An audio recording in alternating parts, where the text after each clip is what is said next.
Thank you. You may be seated.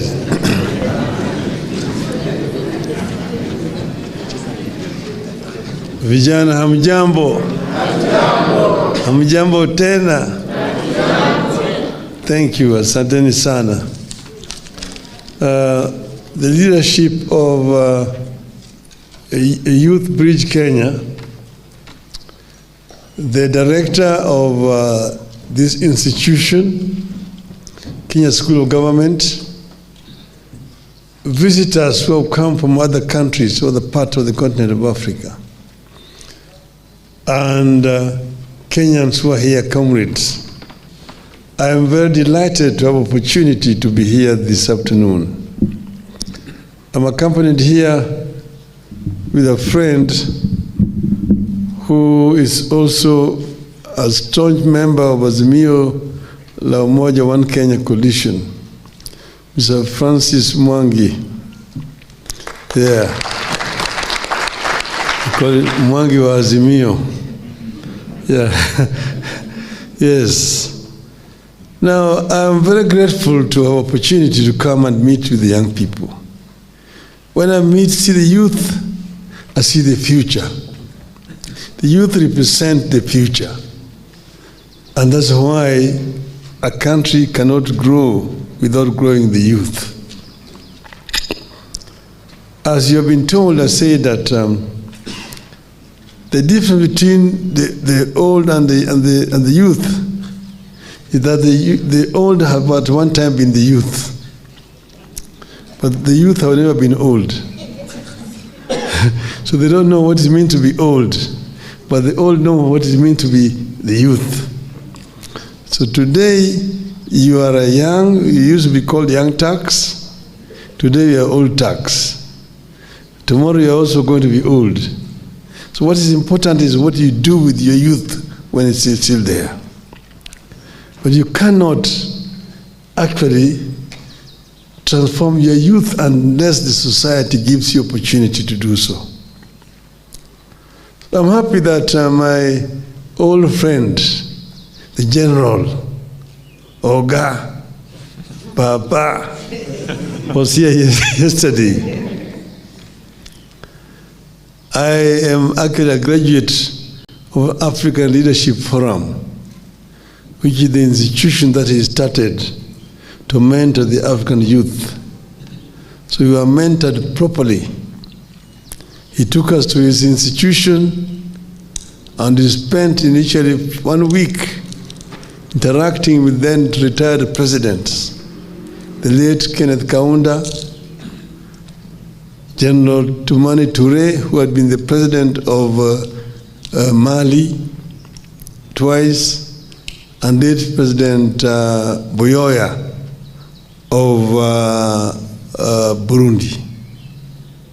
And they mentored us how the challenges that you face if you're in a position of leadership. You should have asked the general when he was here yesterday, who is the God? You have told him God is a Nigerian. God is a Nigerian. And did you know why? You ask them, Nigeria had a very nasty experience in independence. But one time, one of the worst periods in Nigerian history was when somebody called General Abacha took power in Nigeria. This Abacha was a very bloody person.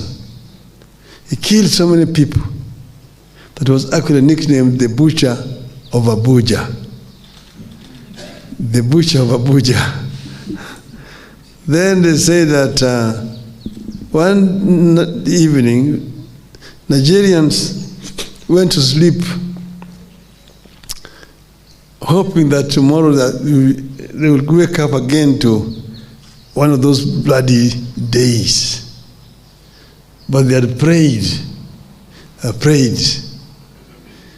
But in the morning when they woke up, they found that God had actually gone to Asorok. Asorok is the state house in Ghana. And he invited Mr. Abacha to go and be his guest permanently in heaven. So they say God is a Nigerian. It had the prayers of the Nigerian people. Okay? I'm also accompanied here by my daughter, Winnie, who is, I don't know where she is. She stepped out. She stepped out. Somewhere, I'm told that she is a millennium. Millennial, she's not a Gen Z. But let me begin now by expressing my deep appreciation of the Pan-African Youth Convention and our host, Youth Bridge Kenya, for the invitation to this great event.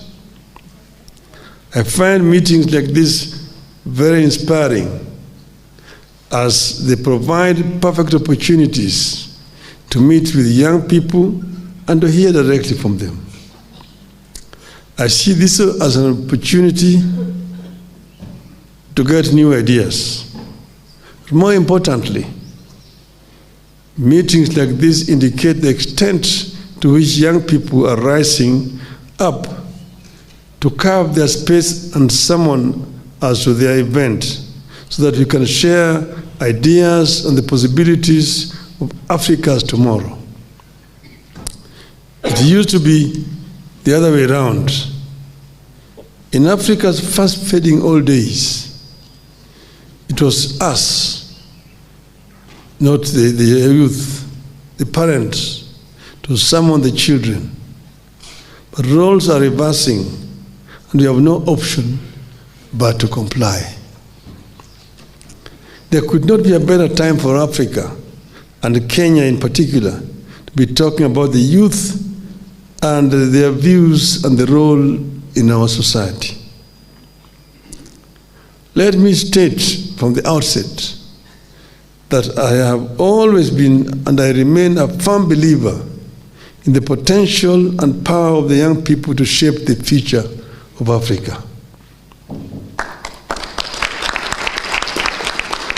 I know firsthand that many of the great developments that have been achieved in Africa, including here in Kenya, were pushed and forced by the young people.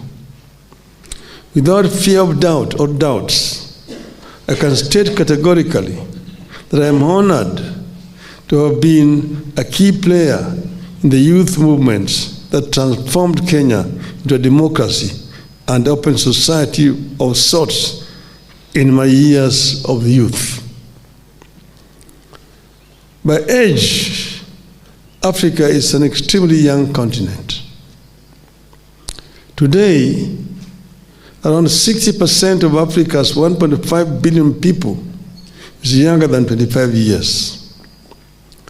More than a third of Africa's total population is between 15 and 34 years old.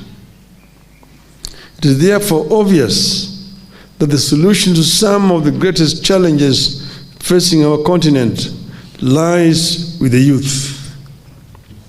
The youth live with those challenges, and they are expected to resolve those challenges as we move forward. So I've said that the youth is a potential. If you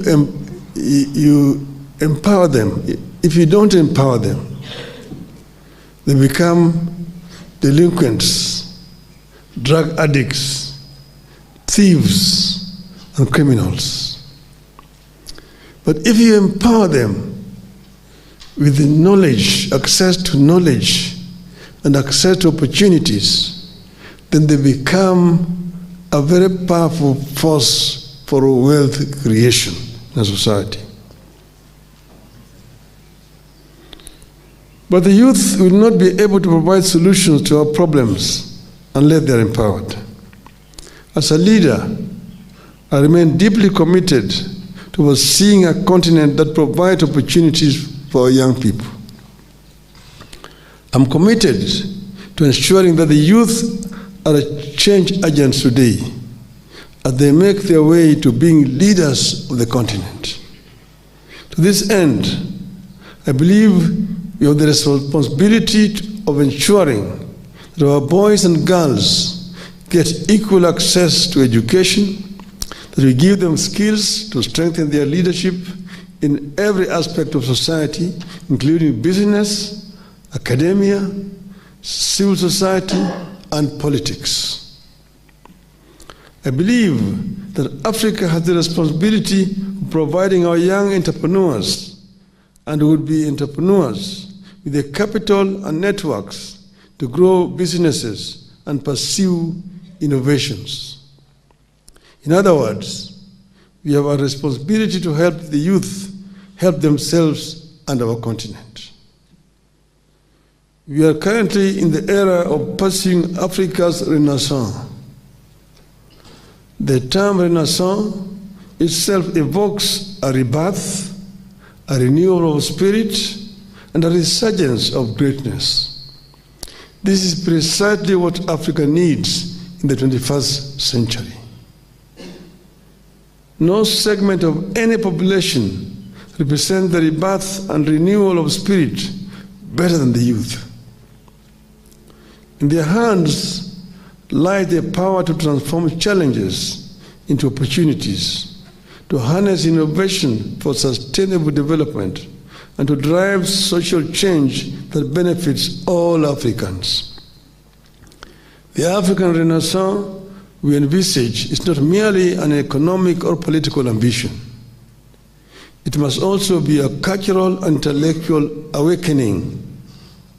It calls for a reclamation of our heritage, a celebration of our diversity, and a commitment to unity amidst our differences. As leaders and stakeholders, we have a responsibility and duty to listen to the voices of our youth, empower their aspirations, and provide them with the platform they need to contribute meaningfully to our shared future. Their energy, idealism, and determination are the driving forces behind the resurgence of Africa on the global stage. We have a duty to harness this potential, nurture their talent, and jointly embark on a journey towards an African Renaissance that leaves no one behind. But our young people must not just rely on their adults to help them deliver Africa's future for their dreams. Our young people must learn to work together, learn from one another, avoid the divisions of the past, and be the change they wish to see on the continent. As young people, there's a very solid foundation and tradition to build on. The foundation and tradition are the joint efforts and sacrifices of older generations of Africa's founders who led our continent to independence, which did not come easy.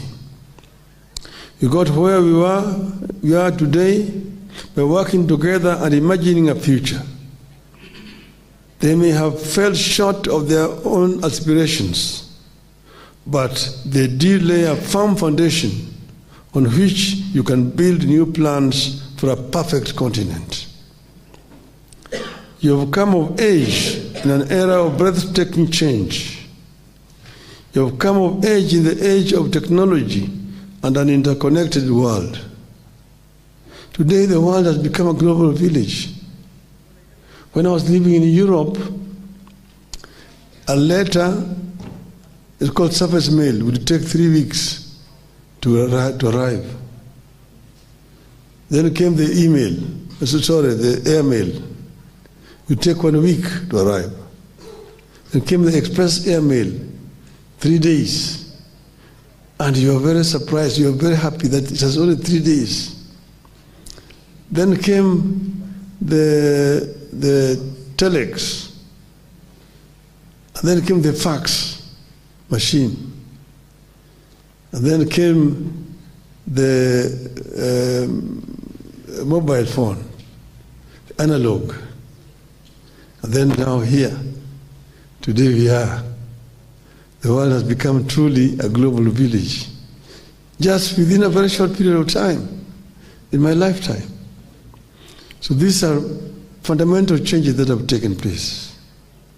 I encourage you to resist attempts to isolate the continent in a globalizing world. I encourage you to ignore the notion that the world is controlled by forces that you can't overcome and control. I encourage you to immerse yourself into this world with a view to taking complete control of it for the sake of Africa. You must take a longer and more optimistic view of the world, guided by our resilience as African people. Africa is the richest continent on the surface of the earth in terms of resources. Yet it is a paradox that the richest continent is also the poorest in terms of the living conditions of its people. But this is a situation that we can change. It is possible to change this situation. I have had an opportunity to work for the continent as the African Union High Representative on Infrastructure Development. It gave me a first-hand opportunity to understand our continent, its peoples, and its challenges. There we were dealing with major infrastructural projects which have been conceived by the African Union. The highways, trans-African highways, Cape Town to Cairo. That project was coined by a white South African, Sir Cecil Rhodes, over 100 years ago, to build a highway from the Cape Town to Cairo. Up to today, that highway has not been built. There's still missing links to it.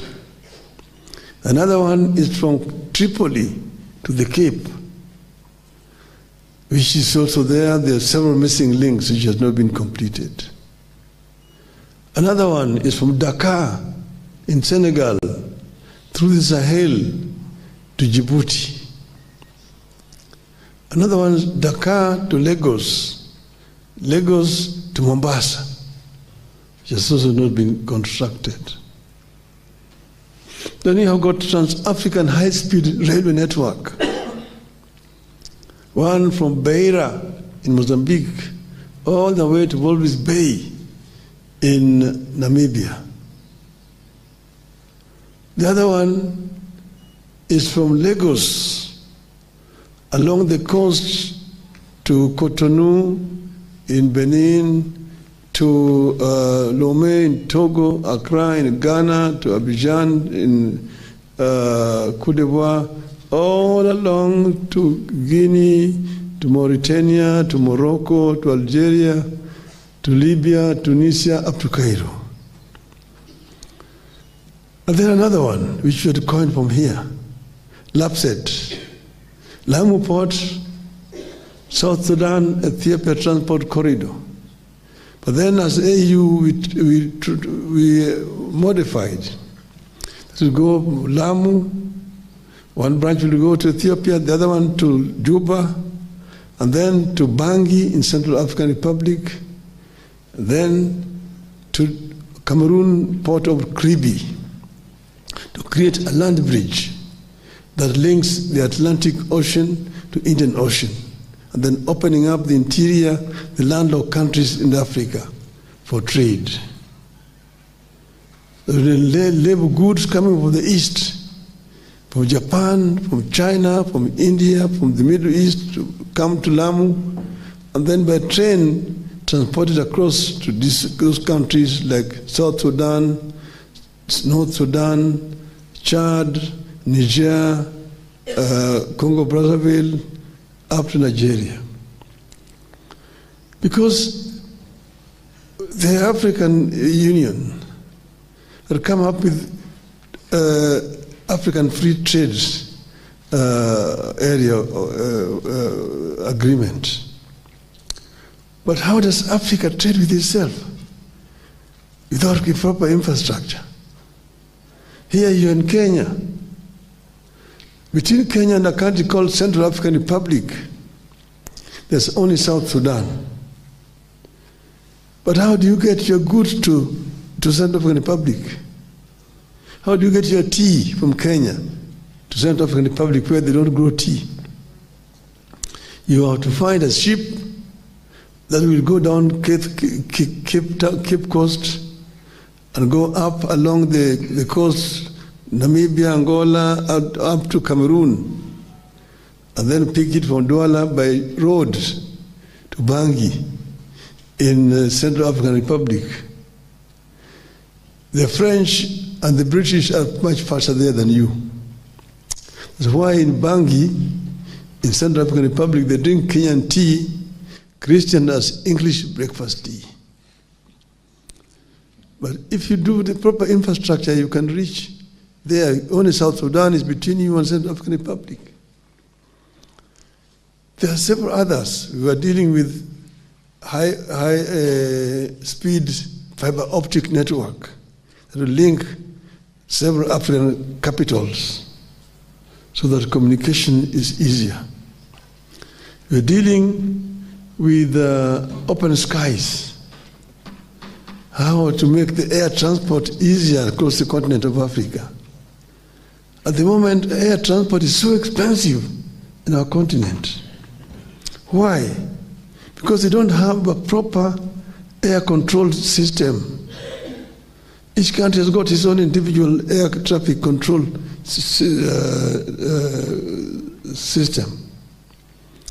So if you want to fly from here, you have to pay overflight fees to several countries you're going to go across. From here to Lagos, so many countries.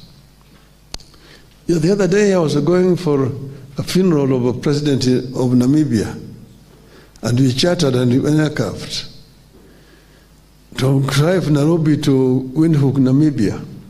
You have to get clearance from Tanzania, from DRC, from Zambia, from Botswana, and Namibia. We were spending 3 hours on the ground at Wilson Airport because we did not have clearance to fly over Tanzania. At that time, I was stranded in Dar es Salaam trying to get to Niamey in Niger. Yeah, because you have to get clearance over Uganda, DRC, Central African Republic, Cameroon, Nigeria, Niger. You don't need those kind of things in Europe. Because they have got one standardized air control system that gives you clearance and you can fly over all those countries in Europe. And it is cheaper. These are some of the things which can be changed, and we are dealing with this. Then we are dealing with energy. Energy is so expensive on the continent of Africa. You go to a place like the Gambia, it costs you 38 US cents per unit. In some other places in Europe, it is 2 cents. How can you compete with those who are producing energy at 2 cents, yet you here are buying it at 38 cents? Yet Africa has got abundance of energy source, particularly what you can call green energy. The solar, the wind, the waves, the geothermal, the hydro, all available in abundance on our continent. How do we make use of it to reduce the cost of energy so that it's accessible to most of our people who live in rural areas and be able to create industries in rural areas? Those are some of the challenges that we're dealing with. We're dealing with other issues of trade, to remove non-tariff barriers that are there, be put artificially by states that make it more difficult to trade across the continent. These are some of the challenges that we have on our continent. But Africa has a future because we have a youth, and we need to reap the youth dividends. Today, African youth are dying on the ships, trying to reach greener pastures in Europe. The people are escaping poverty from Africa. We must reverse this trend by creating more opportunities on the continent, so that our people do not have to flee from their own homes looking for opportunities which are not available here. Make those opportunities available on the continent of Africa.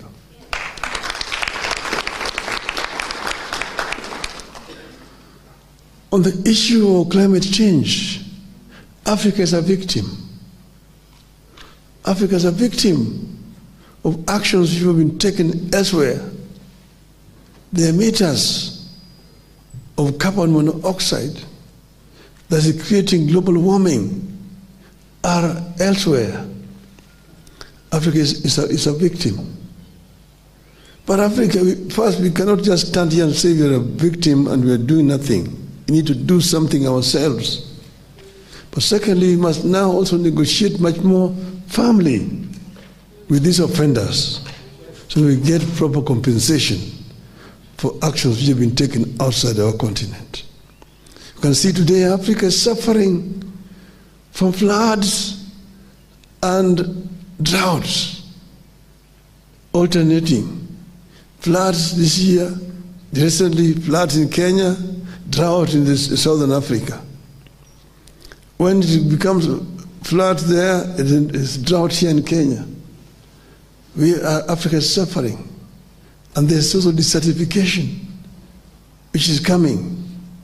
The Sahara is spreading south. How do you stem this tide? We need to stem this tide. And these are the reasons why I've offered myself to go and become the chair of African Union.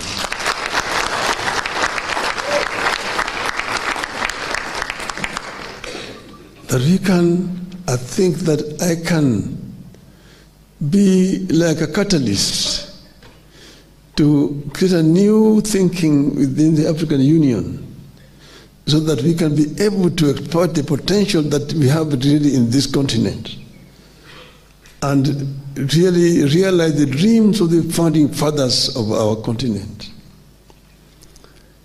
Dreams of Osagie Kwame Nkrumah, Gamal Abdel Nasser, Ahmed Sékou Touré, Modibo Keïta, Mwalimu Julius Nyerere, Nelson Mandela, Mzee Jomo Kenyatta, Jaramogi Oginga Odinga, Ahmed Ben Bella. I can mention them. These were people who had foresight, who wanted Africa to be united. Kwame Nkrumah said, Africa continental government now, today. 61 years later, we are still where they started. We have nationalities around, but we need to create that African personality, that are real African. Africa has been exploited over the years. Relics of exploitation are there. But we should not sit and continue to be just lamenting. But we cannot also forget the injustices which have been made against our people in the past. And therefore, the day of reparation, the subject of reparation cannot be wished away. It must remain a subject on the table as we move forward. But let us also create our own wealth in this continent. So I conclude by telling you the story of the African lion. There are several lions on the continent. If you go to Cameroon, they call it in the indomitable lions. You go to Senegal, they call them the lions of Teranga. You go to Morocco, they call them Atlas lions. And you come to Kenya here, the Simba, ya Kenya. So this is the African lion. The African lion is sending a message to the Asian tiger. And the message is clear. That you, Asian tiger, you have danced on the stage for far too long alone, unchallenged. The European bear retreated many years into the ice of the North Pole. The American panther is also on the retreat. So you've been there alone. I, as African lion, have been asleep in the jungles of the Congo, bounded by the peaks, Mount Kilimanjaro to the east, and Atlas Mountains to the west, bounded by the mighty rivers of the Gambia, of the Niger, of the Limpopo, the Nile, and the mighty Congo. And I'm here in the African forests. Here I'm sitting on African gold, African bauxite, African iron ore, African diamonds, African uranium and lithium, all this wealth around me. I'm going to use my brain to transform all this wealth around me into opportunity for my people. And to claim the 21st century as truly African century. I thank you. Thank you very much.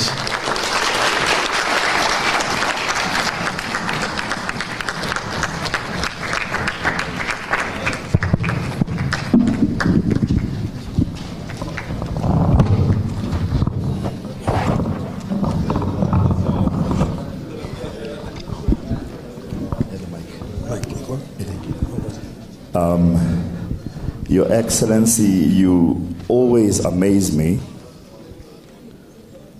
with, not with the written speech, you always amaze me with your off-the-cuff speech.